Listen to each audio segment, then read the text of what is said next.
என்னடா டோமரு, சாதனாவால் எனக்கு மன உளைச்சல் ஆயிடுச்சு. சாதனா கிட்ட மூத்திரத்தை வாங்கி நீயும் கருப்பியும் 4 மடக்கு மொடக்கு மொடக்குன்னு குடிங்க. ஏன்னா சாதனா என்ன உங்களை மாதிரியாடா நான் கேட்குறேன். சாதனாலாம் குடும்பத்துக்காகவும் பிள்ளைக்காகவும் புருஷனுக்காகவும் வாழ்கிறவ. நீங்கள் எல்லாம் அடுத்தவன் பொண்டாட்டி எங்கே இருக்கா, அடுத்தவ புருஷன் எங்கே இருக்கா, எந்த சந்துக்குள்ளே போகலாம், எந்த பொந்துக்குள்ளே போகலாம், எப்படி மானத்தை உளுத்துக்கிட்டு வாழலாம் அப்படின்னு நினைக்கிற நாய்ங்க. அதனால் சாதனா என்றைக்குமே டாப்பு தான். டோமரு நீ புரோக்கர் தான். கருப்பி நீ வாய்ப்பாடு கேஸு தான். உனக்கு எதுக்கு? என்னதான் இருந்தாலும் நீ சாதனா கூட போய் போட்டி போடலாமா? சாதனா யாரு? சாதனை செல்வி. அவளெல்லாம் பாரு, இன்னைக்கு அவளாம் ஒரு கூரை வீட்டில் இருந்து இன்னைக்கெலாம் அவ்வளோ பெரிய மாளிகை வீட்டை கட்டி புருஷன் புள்ள சொந்தம் பந்தம் சாதி சனம் யாரையாவது விட்டுட்டு வாழ்கிறாளா? அவள் எல்லாரு கூடயும் குடும்பமாக, ஒரு கூட்டு குடும்பமாக, ஒரு பிள்ளைக்கு நல்ல தாயா, ஒரு கட்டின புருஷனுக்கு நல்ல பொண்டாட்டியா, வாழ்க்கையில் முன்னேறதுக்கு ஒரு சிங்கப்பெண்ணா அவள் வாழ்ந்துக்கிட்டு இருக்கா. அவளோட மூத்திரத்தை மூதேவி கருப்பி நீ வாங்கி மடக்குன்னு குடித்தாலும் உனக்கெல்லாம் புத்தி வரிமாடி. அதாவது சாதனாவுக்கும் உனக்கும் என்ன ஒரு வித்தியாசம் தெரியுமா? சாதனா கட்டின புருஷனாகவும் பிள்ளையையும் என்றைக்கும் எந்த காலத்துலேயும் ஆடம்பர வாழ்க்கை வந்தாலும் சரி, குடிசை வாழ்க்கை வந்தாலும் சரி, அவங்களுக்குள்ள இணைப்பிரியாத காதல் இருக்குது. ஆனால் உன்ன மாதிரி ஓலாவை விரட்டி விட்டுட்டு எவன் வீடு வாங்கி தருவான், எவன் வாசல் வாங்கி தருவான், எவன் சாராயம் வாங்கி தருவான், எவன் மூத்திர சந்தில் உட்காந்து முக்க குனிய குத்துவேன் அப்படின்னு இப்படி நீ ஒவ்வொருத்தருக்கும் அலைஞ்ச. புரியுதா? அதனால் சாதனா என்றைக்கும் சாதனை செல்வி தான்.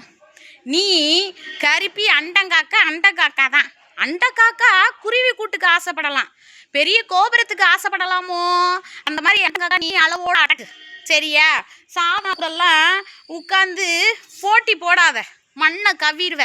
புறம்போக்கு நாயை நீ அடுத்தவா புருஷனுக்கு போட்டி போடுறதுலையே நீ குறிகோளாக இருக்கிற பிச்சைக்காரி. சும்மா எதுக்குடி? சாதனா பஞ்சு பாடி போட்டுட்டு வந்திருக்கா, சாதனா கவர்ச்சியாக வந்திருக்கா. அவள் கவர்ச்சியாக வந்திருக்கா இல்லை கவர்ச்சி இல்லாமல் வந்திருக்கா? உன்ன மாதிரி கள்ள புருஷனோட வந்தாளாடி அவ? சொல்லு பார்ப்போம். அவள் சிங்கம் மாதிரி சிங்கம் நின்று கலக்கிட்டு போயிட்டாள்ல. கெத்துனா அது தாண்டி கெத்து. நீ வெத்துடி.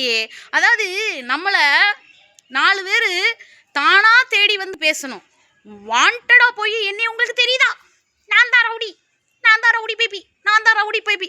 ஆமாம், உன்னைய பற்றி எல்லாரும் தெரிஞ்சுக்கிற அளவுக்கு நீ ஒரு புருஷனோட கஷ்டப்பட்டு நஷ்டப்பட்டு நல்ல கௌரவமாக வாழ்ந்து காமிச்சிட்ட பாரு. அட போடி பீத்த சிரிக்கி.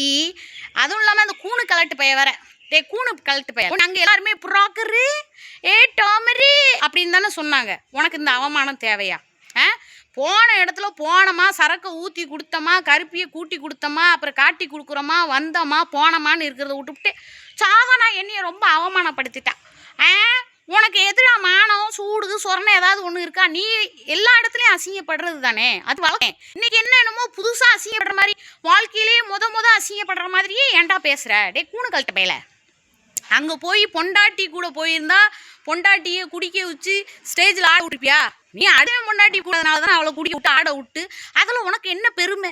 அதில் நீ என்ன அவமானப்பட்டுட்ட? அதுவும் சாதனா மதிக்கவே இல்லை. அவள் தான் மதிக்கவே இல்லைல்ல, எச்சைக்காரி துப்பிட்டு தானே போகிறா.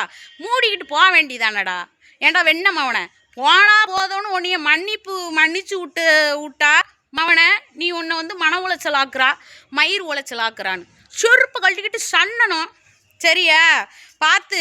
சாதனா அடுத்த கேஸை போட்டு உள்ளே தள்ளிட போகிறா. கூணு கலட்ட பயலை காடு வாங்குது, வீடு போங்குது. அதனால் ஒழுங்கு மரியாதையாக மூடிக்கிட்டு சுருட்டிக்கிட்டு இரு, சரியா? நீ அங்கே பட்ட அவமானமும் அசிங்கமும் தகவல் வெள்ளை ஆறு மாதிரி கசிந்ததடா வெண்ணெய்.